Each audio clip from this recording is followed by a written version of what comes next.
Assalamualaikum warahmatullahi wabarakatuh. Selamat datang di pembelajaran daring atau dalam jaringan di MTS Takwal Ilah Semarang. Untuk mata pelajaran seni budaya kelas 9 keseluruhan ABC.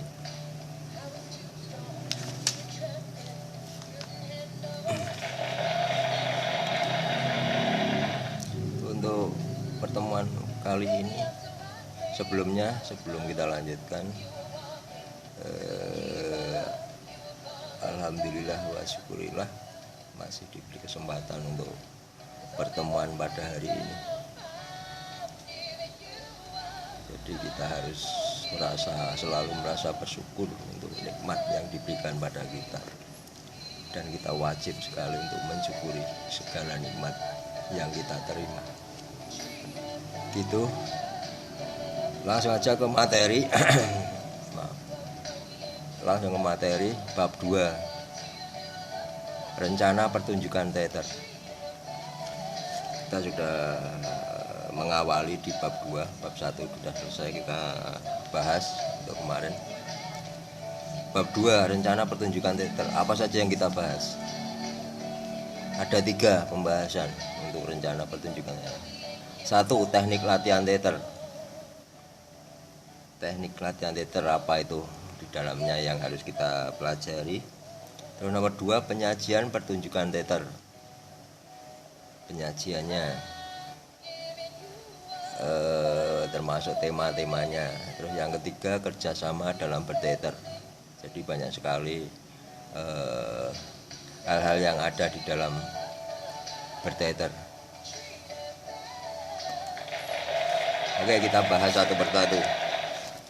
Teknik latihan teater itu yang pertama tadi, teknik latihan teater. Apa yang harus kita latih dalam berteater? Nomor 1, kita harus berlatih teknik olah tubuh.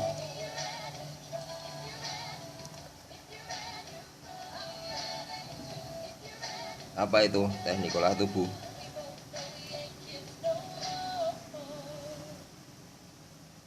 Itu untuk daya tahan, latihan olahraga fisik 1 untuk daya tahan, dan latihan rangkaian gerakan B. Yang A itu latihan olahraga fisik, misalnya lari untuk ketahanan tubuh, untuk stamina kita, biar lebih lentur tubuh kita. Banyak olahraga kita harus lentur, karena seorang aktor atau aktris itu bukan hanya ketampanan dan kecantikan, tapi kelenturan tubuh dalam memerankan perannya.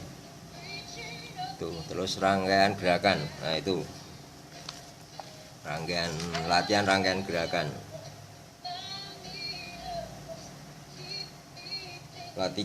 Misalnya kita memerankan yang lemah gemulai, kita akan melatih gerakan yang lemah gemulai. Latihan rangkaian gerakan misalnya mau marah dan sedang marah, posisi kita sedang bahagia dan sebagainya, itu nanti di latihan rangkaian gerakan. Ini ya. Jadi yang pertama itu teknik olah tubuh. Terus yang kedua, olah suara atau vokal. Tidak mungkin suara kita tidak lantang dan sebagainya. Misalnya dibutuhkan seorang pemain, dibutuhkan suara yang lantang, kita harus mampu mengeluarkan suara itu. Juga suara yang lirih dan sebagainya. Jadi irama suaranya harus menyesuaikan apa yang diinginkan dalam naskah. Terus sekarang olah pikir. Yang terakhir, olah pikir. Olah pikir itu menyangkut kecerdasan ya, kecerdasan kita untuk mampu memerankan yang tidak sesuai dengan karakter tubuh kita, karakter kita. Misalnya kita karakternya periang dan sebagainya, dan di casting untuk memerankan sedih harus bisa. Jadi kita harus bisa membayangkan peran sedih dan orang pendiam itu. Jadi keluar dari karakter kita. Itu namanya olah pikir. Kita harus bisa berkonsentrasi untuk memerankan hal yang berbeda dengan karakter kita sehari-hari. Itu ya, jadi teknik latihannya seperti itu. Biasanya untuk olah pikir itu kita banyak bermeditasi, banyak dia membayangkan. Misalnya kita di casting, yang paling berat itu di casting sebagai seorang yang gila. Itu bagaimana karakter orang gila kalau perlu kita ngamati mereka. Dan kita berpikir dengan pikiran kita kalau kita seolah-olah sebagai seorang gila. Gitu. Jadi itu yang paling berat untuk olah pikir, pelatihan olah pikir untuk menjadi orang gila karena keluar dari karakter kita.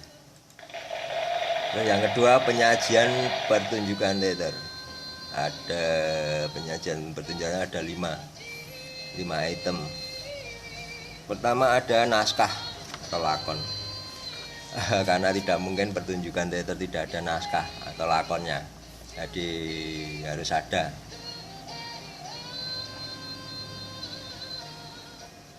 Karena lakon itu memberi batasan kepada sutradara, penyesuaian panggung dan sebagainya.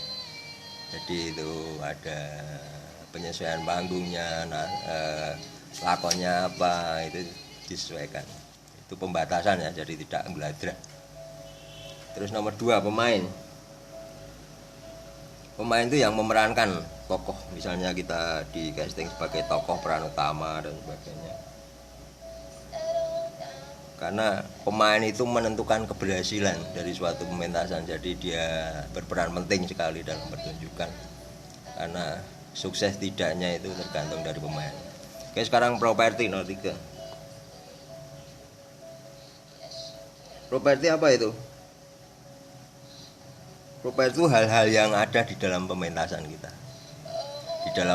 Di panggung itu ada properti, misalnya ada bunga, ada kursi, ada meja dan sebagainya, itu namanya properti. Jadi pelengkap panggung yang harus disediakan saat kita mementaskan suatu naskah. Itu harus ada.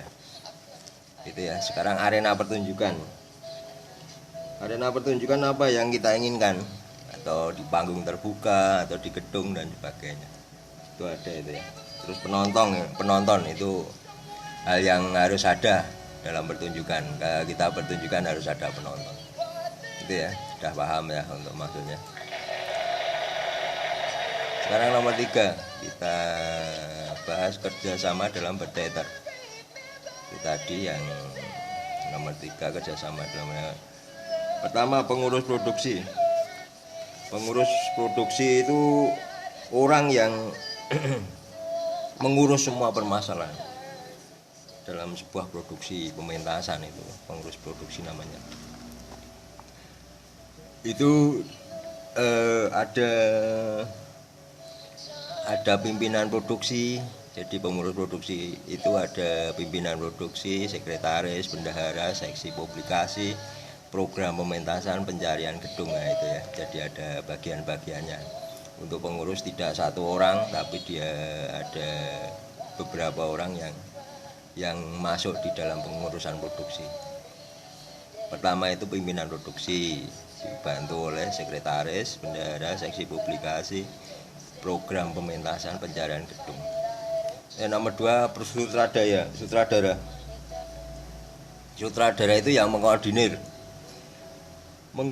segala unsur pementasan. Jadi dia seorang koordinator atau mengkoordinir segala segala unsur pementasan. Itu sutradara. Dan dia harus memahami benar-benar teater ya. Itu ya, berimajinasi tinggi serta pintar. Itu ya sutradara, mengkoordinasi seluruh pementasan. Sekarang nomor 3, pemain.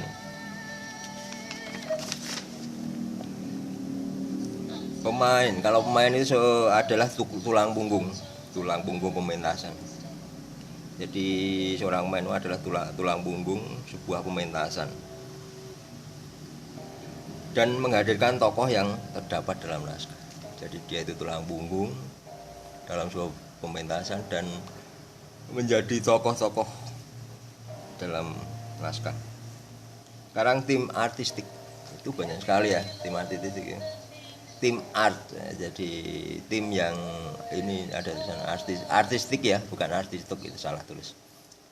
Itu meliputi panggung, pentas, panggungnya bagaimana, terus dekorasi, jadi latar belakang dari panggung itu, terus tata lampu itu harus tepat untuk penerangannya, terus tata suara juga sound sistemnya harus bagus, kostum apa yang dipakai, terus tata rias juga, sudah paham ya kalian ya. Itu saja yang bisa kita bahas. Terus ini rangkuman ya, rangkuman bisa kalian baca itu. Keterampilan berakting atau berperan di pentas teater dapat diperoleh dengan latihan-latihan, meliputi latihan olah tubuh, olah pikir, dan olah suara. Itu ya, bisa kalian baca. Untuk materi selanjutnya kita bahas pertemuan berikutnya. Oke, yang belum jelas nanti bisa japri, bisa bertanya. Itu yang kita bahas tadi, silahkan kalian bisa, untuk kalau banyak mencari referensi lainnya bisa browsing apa itu yang sudah dibahas tadi, bisa di browsing. Itu saja dari saya, nanti terlalu panjang, itu bab 2 kita selesai hari ini, tapi belum ada tugas. Nanti saja tugasnya, yang penting kalian sudah memperhatikan itu. Kalau misalnya belum paham benar bisa browsing, bisa cari apa itu yang sudah tertulis di slide tadi. Gitu saja.